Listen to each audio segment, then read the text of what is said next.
हिंचीन की सरहद पर शहीद हुए मुल्क के जवानों को बेंगलुरु में खराज अकीदत पेश किया गया। शहर के शिवाजी नगर के चांदनी चौक में एमएलए रिजवान अरशद और दीगर ने शहीद जवानों को खराज अकीदत पेश किया। इस मौके पर लोगों में मास्क तकसीम करते हुए कोरोना की वबा के खिलाफ बेदारी अमल में लाई गई। आरके ट्रस्ट ने बेंगलुरु में 10 लाख मास्क तकसीम करने का बीड़ा उठाया है। एमएलए रिजवान अरशद ने कहा कि शिवाजी नगर में कोरोना की वबा काबू में है, लेकिन लोग होशियार रहें क्योंकि ये बीमारी अभी खत्म नहीं हुई। नगर में बिल्कुल ये कंट्रोल में है। हम हर दिन रिपोर्ट ले रहे हैं, फीवर क्लिनिक से रिपोर्ट ले रहे हैं,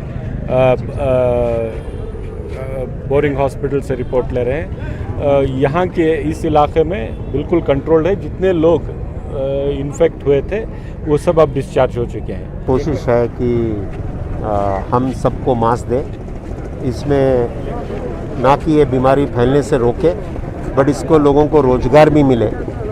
लास्ट महीने हमने 7,000 लोगों को इससे रोज़गार मिला है इस मास्क को बनाने में, और इससे 2 फ़ायदे हैं। एक तो बीमारी भी रोकी जा सकती है और एक लोगों को रोज़गार भी मिलता है। आज श्रद्धांजलि हमने दी है और उसके एवज में हम लोगों ने प्लान करके मास्क डिस्ट्रीब्यूशन किया है और उनकी याद में हमने फूल चढ़ाए हैं।